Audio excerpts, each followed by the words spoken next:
Good morning, church. It's good to see all of you. Hope you have a great spring break. If you already heard the announcement about Christina and Jared and their wonderful family, it's now growing. Hannah was born.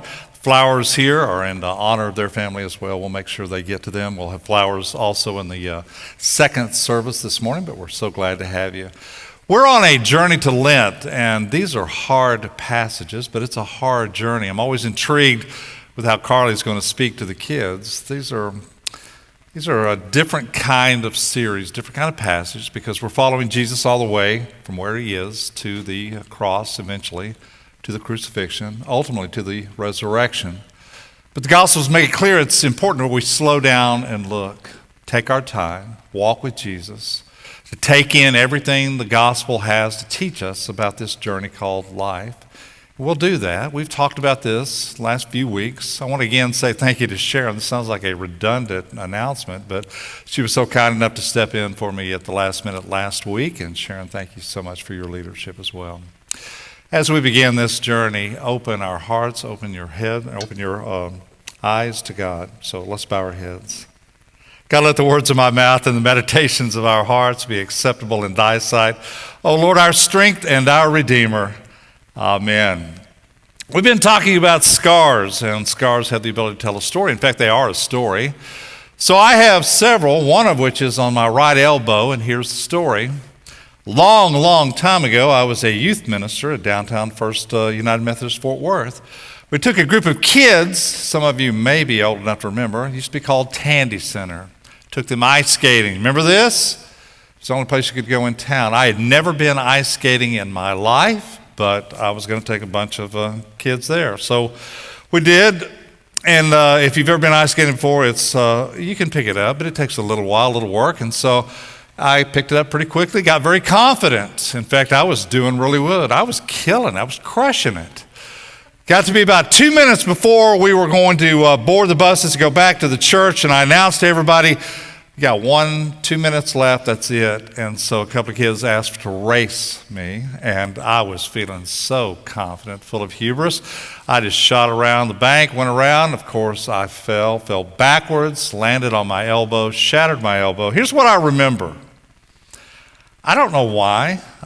I don't remember the surgery as much. I don't remember exactly the fall as much. Don't really remember all the details. You know what I remember? The day before, I went out and bought a brand new sweater, and they had to cut it off of me. And I tried to argue as much as I could, but they couldn't figure out how to get it off of me without getting to my elbow to examine it, because they knew it was broken. They knew they had to do surgery. And still to this day, I remember I just bought that, wore it one time, and it's gone forever. Every scar has a story. Every scar actually is a story. What I hope you understand is Jesus showed us his scars. Every year I've been doing this. We do it chronologically. We just go through Lent as if we go from point A to point Z. And I'm thinking over the years, people have become desensitized to it because it feels almost like a predictable story. It's anything but a predictable story. It's the most unpredictable ending anybody could ever imagine in this world. So I thought to myself, why do we pretend to go in a chronological order? Let's start at the end and work ourselves back. Because everybody knows on some level how this story is going to end. He will be risen from the grave. And at the moment, at the end, when he comes back to his own disciples, there's that moment in John's gospel when Jesus shows his scars. So I thought, let's go at the end and work our way backwards and talk about the scars, because the scars are a reminder, not only of a story, but the experiences that we have in our life and things that happen to us, sometimes very painful things. They happen to us, and they're reminders that some level of healing has taken place, but it also reminds us of an incredible need for grace as well. So everybody has a scar. I would imagine if you've lived long enough, that's just what happens. You end up in the emergency room. Maybe as a kid, you rode a bike, fell off the bike, you ran into a corner of a table. Maybe you have a scar that shows you where you had birth to your children. Maybe it was from an operation that saved your life. But each one of us bear a number of scars, because none of us get through this life without ever being hurt. That's just part of the deal, the trade-off we have for the gift of life itself. And sometimes the loss, the pain, the hurt can feel like a death by 1,000 cuts, meaning one right after the other. You lose multiple times loved ones, or you lose a job, an opportunity, you lose hope, you lose your bearings, you lose your way, and over again, this culmination of loss and grief, it just takes its toll on you. And then there are other times it's a singular event that someone hurt you so badly, that it cuts so deeply, you remember exactly where you were, circumstances that happened, who was it that hurt you? Because the scars we have are two different kinds. One that we can see, the other we can't see. They're invisible, the ones that are hidden. But one of the hidden scars that a lot of us carry around is the scar of betrayal. Meaning at some point somebody abandoned us, broke a promise, and doing so broke our hearts. Somebody took something, gained our trust, and then violated our trust. So what do you do in those moments? Because there are a whole bunch of people who've experienced that. And there may be the deepest cut of all to be betrayed. Because betrayal doesn't come from an enemy or a stranger. It comes from the inside, somebody that you know, somebody you trust, family member, friend, husband, wife, whatever it may be, it's somebody close to you. That's why betrayal is perhaps the deepest cut of all. So what do you do in those moments? I don't think there's any shortcuts. I think one, you just acknowledge it. Just speak the hard truth. Just say it happened. It's hard. It's difficult. And it hurts. And then you begin to assess the fact that no matter how much you want to, it's really not going to benefit you or anybody else by trying to extract revenge on the person that hurt you. Ultimately, that's a game of escalation that never ends, and it never really solves a problem or heals a wound. Third thing is to really just step back, protect yourself. Because you don't have to put yourself in danger. Once you've been betrayed, even if you forgive somebody, it doesn't mean you allow them to continue to do that again over and over again. And at some point, and it's going to be different for every single last one of us, depending on the circumstances, depending on where we are in our life, ultimately the hope, the goal, the prayer is to be able to move on. Because the great tragedy of being betrayed is multiplied by the fact that sometimes our reaction is we close our hearts off. We actually seal it because we don't want anybody to ever hurt us again like that. We don't ever want to feel that kind of pain. And in doing so, we close our heart off and we protect it to some degree, but then we don't allow it to live like a heart should. We can't really engage because we don't trust. We can't really live because we really don't believe we're going to be protected. It really is the greatest cut of all because it comes from somebody that you love, somebody that you know, which is why this passage is important, because Jesus is betrayed not by a stranger, not by somebody he doesn't know, but by one of his closest, one of the 12, Judas himself. Because Jesus actually chose Judas. He chooses him because he sees something in him that he feels like he can help, along with the other 11, to help build this kingdom. And Judas was able to see everything. He witnessed everything, all the miracles, raising of people from the dead, all the teachings, the feeding of the thousands. He watched it, saw it, followed it, was there, and yet he still betrayed Jesus. So the fact of the matter is we don't really know a whole lot about Jesus or Judas. We do know that he was trusted by Jesus and the other disciples. They gave him at least proximity over the money itself. He was the treasurer, be able to dispense it to those in need and provide for whatever was needed for the 12.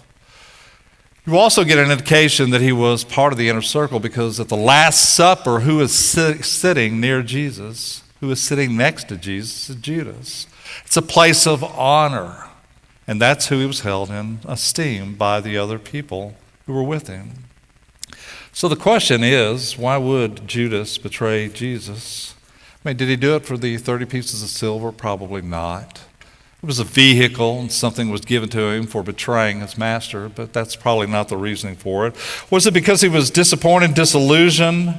Or maybe that Jesus didn't turn out to be what he really wanted him to be? Was he trying to force his hand? Because deep down he believed that he had the power to do it and he couldn't see what he was doing. It didn't make sense how he would allow himself to fall into the hands of Roman oppressors and religious leaders. At the Last Supper, there's this strange reaction. When Jesus announced to them that one of them around that table would betray them, every single one of them turned to Jesus and says, "Surely not I, Lord." Except Judas says, "Surely not I, Rabbi." And why is it different? We can just speculate. Maybe Judas came to the conclusion, you're really not who you say you are. You're just a good teacher, but you're not Lord. You're not what I hoped you would be. You're not what I expected you to be. And so maybe Jesus understands, to some degree, Judas and what he does. He betrays him, which is the irony, I think, which tells us something more important.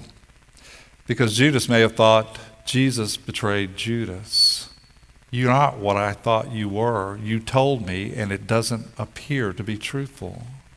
Which tells us that as much as we're a victim of betrayal, we ought to stop and think maybe we've also betrayed others.